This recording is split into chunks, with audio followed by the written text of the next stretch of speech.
मेरा भाव ये था कि ये सारे आरोप झूठे हैं। जिस दिन मैं अदालत से बरी होऊँगा, हम या हमारा कोई कार्यकर्ता मानहानि का दावा करेगा। ब्रजभूषण सिंह वो नाम जो सत्ता के गलियारों में इतना चर्चित है और रुतबा ऐसा कि भारतीय जनता पार्टी को केसरगंज लोकसभा सीट पर प्रत्याशी घोषित करने में पसीने छूट गए। भारतीय जनता पार्टी कूड़ागड़ित लगाती रही कि कहीं ऐसा तो नहीं ब्रजभूषण सिंह को टिकट देने पर जाट नाराज हो जाएं, हरियाणा और पश्चिमी उत्तर प्रदेश के। और वहीं बीजेपी को ये भी लगता था अगर ब्रजभूषण सिंह का टिकट काटा तो राजपूत समाज नाराज हो जाएगा। साथ ही ब्रजभूषण सिंह का प्रभाव केसरगंज लोकसभा सीट के साथ साथ गोंडा, बलरामपुर, बहराइच, श्रावस्ती, अयोध्या की सीटों पर भी है। ऐसे में नाराजगी लेना नहीं चाहती थी भारतीय जनता पार्टी ब्रजभूषण सिंह का टिकट काट करके। पर वहीं ब्रजभूषण सिंह इस वक्त हरियाणा के पहलवानों को लेकर के जो बोल रहे हैं वो भारतीय जनता पार्टी को मुसीबत में डाल सकता है, क्योंकि हरियाणा का चुनाव अभी हुआ नहीं है। देखिए हरियाणा को लेकर के ब्रजभूषण सिंह क्या कह रहे हैं, ये भी आप सुन लीजिएगा। मेरे भाइयों, यहां से 500 किलोमीटर दूर जिनसे मेरा कोई लेना नहीं, कोई देना नहीं, ऐसे ऐसे लोग जो आज मेरा विरोध करते हैं, जिनको मैं 1.5 लाख रुपया महीना देता था और अपने पास से देता था, आज वो लोग मेरा विरोध कर रहे हैं। वो मेरा विरोध क्यों कर रहे हैं? क्योंकि मैं कमजोर का साथी। नरसिंह यादव को 5 साल पहले जो ओलंपिक के लिए क्वालिफाई किया था, वर्ल्ड चैंपियनशिप में नरसिंह यादव क्वालिफाई किया था, वो जीत करके आया। इन लोगों ने कहा हमारा ट्रायल कराइए। ट्रायल कराने की परंपरा नहीं थी। हमने कहा हम ट्रायल नहीं कराएंगे। वहीं से मेरा विरोध शुरू हुआ,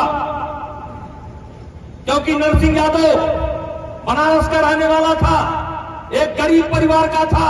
बाप उसका खेती करता है, बाप उसका दूध बेचता है, और उसका लड़का वर्ल्ड चैंपियनशिप में विदेशी पहलवान के सीने पर बैठ करके क्वालिफाई हुआ था। उसका हक ये लोग मारना चाहते थे, हमने मना कर दिया। तब इन लोगों ने उसके खाने में धोखे से नशीला पदार्थ मिलाया। उस विषय को मैं प्रधानमंत्री जी के पास लेकर गया। प्रधानमंत्री जी ने भी हमारी मदद की। नरसिंह यादव को हम लेकर गए विदेश, लेकिन इन लोगों ने फिर षड्यंत्र कर दिया। नरसिंह यादव का वजन हो चुका था, लेकिन कुश्ती नहीं लड़ पाया, और वहीं से शुरू हुई ये कहानी। लेकिन मेरा उसी समय से विरोध शुरू हो गया। जब मैंने न्याय करना शुरू किया, आसाम के साथ न्याय करना शुरू किया, बंगाल के साथ न्याय करना शुरू किया, मिजोरम के साथ न्याय करना शुरू किया, नागालैंड के साथ न्याय करना शुरू किया, बिहार के साथ न्याय करना शुरू किया, बंगाल के साथ, जब मैं कमजोर प्रांत के जो खिलाड़ी थे उनको जब मैंने संरक्षण प्रदान करना शुरू किया, उसी दिन से ये लोग मेरे विरोधी हो गए। ये सब मेरे हाथ से 1.5 लाख रुपया महीना पाते थे। इसमें कोई ऐसा पैदा नहीं हुआ है जो मेरे हाथ से 1.5 लाख रुपया महीना ना लिया हो, लेकिन सब एहसान का धरा रह गया। इसीलिए मैं कहता हूं कि इसीलिए तो नगर नगर बदनाम हो गए मेरे आंसू, इसीलिए तो नगर नगर बदनाम हो गए मेरे आंसू। मैं उनका हो गया कि जिनका कोई पहरेदार नहीं था। पदलोभी आलोचक कैसे करते दर्द पुरस्कृत मेरा, मैंने जो कुछ गाया उसमें करुणा था, श्रृंगार नहीं था। मैं झुका नहीं। देश के लोगों ने मुझसे कहा कि आप कुश्ती से जुड़े रहिए। हमने कहा कैसे जुड़े रहिए? कहा करण भैया को कुश्ती का अध्यक्ष बनाइए, और इन्हीं करण भैया को हम कुश्ती का अध्यक्ष बनाना चाहते थे। तब इन्हीं खिलाड़ियों ने, नहीं बेईमानों ने हमारे नेताओं से मिलकर के कहा कि उनके परिवार का कोई कुश्ती संघ का अध्यक्ष नहीं बनना चाहिए। मैं करनैलगंज की धरती से उन 500 किलोमीटर दूर बैठे हुए उन षड्यंत्रकारियों को बताना चाहता हूं कि जिस व्यक्ति को 6 महीना पहले तुमने कुश्ती संघ का अध्यक्ष बनने नहीं दिया, वो आज कैसरगंज से सांसद बनकर दिल्ली में जाकर तुम्हारी छाती पर बैठेगा।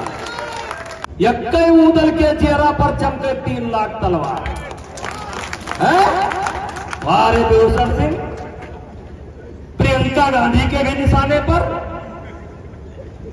ममता बनर्जी के भी निशाने पर, केजरीवाल के निशाने पर कैसे झेल रहा है? और धन्य महोबा के पानी है जहां के पकड़ी बात दिया। वहीं ब्रजभूषण सिंह ने अरविंद केजरीवाल, ममता बनर्जी और प्रियंका गांधी को लेकर के भी निशाना साधा अपनी प्रेस कॉन्फ्रेंस में। सुनिए प्रेस कॉन्फ्रेंस में क्या कहा है ब्रजभूषण सिंह ने प्रियंका गांधी को लेकर के, अरविंद केजरीवाल को लेकर के। मंच से भावुक होकर के बयान दिया, जो लगातार मेरे साथ साजिश कर रहे हैं, एक दिन ऐसा आएगा गोंडा आकर के उनको माफी मांगना पड़ेगा गिड़गिड़ा करके। मेरा भाव ये था कि ये सारे आरोप झूठे हैं। जिस दिन मैं अदालत से बरी होऊंगा, हम या हमारा कोई कार्यकर्ता मानहानि का दावा करेगा और गोंडा में करेगा, और उनको गोंडा आना पड़ेगा और माफी मांगेंगे, गिड़गिड़ाएंगे। क्योंकि किसी ने कहा है कि किसी आदमी को मारना है तो उसका यश मार दो। इन्होंने हमारा यश मारने की कोशिश की, और मुझे न्यायपालिका पर पूरा विश्वास है कि मेरा मुकदमा पूरा का पूरा समाप्त होगा। जिस दिन समाप्त होगा उस दिन हम मानहानि का दावा इनके खिलाफ करेंगे और इसी गोंडा कचहरी में करेंगे। अभी आपने ये भी कहा कि जो हमको परेशान किए, मैं दावा करता हूँ वो भी परेशान किए। कौन लोग जो परेशान कर रहे हैं? ये तो प्रकृति का नियम है। जब आप किसी दूसरे को परेशान करने का शुरू करते हैं तो आप उसी समय से परेशान होना शुरू हो जाते हैं। ये तो प्रकृति का नियम है। केजरीवाल भ्रष्टाचार का आरोप झेल रहे हैं, जेल से आए हैं, तो आपके ऊपर निशाना क्यों साध रहे हैं? बोलने के लिए कुछ चाहिए। उनको लगता होगा कि हमारे खिलाफ बोलेंगे तो उनको फायदा होगा, इसलिए वो बोल रहे हैं। अब ममता जी से मेरा क्या मतलब था? ममता दीदी ने भी मसाल जरूर निकाला, उनको लगा कि इसमें फायदा होगा। प्रियंका को क्या मतलब था?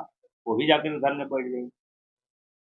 जी, आपने एक इंटरव्यू में कहा था कि हमारे पास एक बड़े नेता का फोन आता कांग्रेस में जाने के लिए। फिर आपने कहा कि प्रियंका गांधी हो चाहे देवेंद्र होता हो, आपको तो आरोप लगा सकते हैं लोग, आपको पार्टी में बुला रहे हैं, आपको आरोप भी लगा रहे हैं।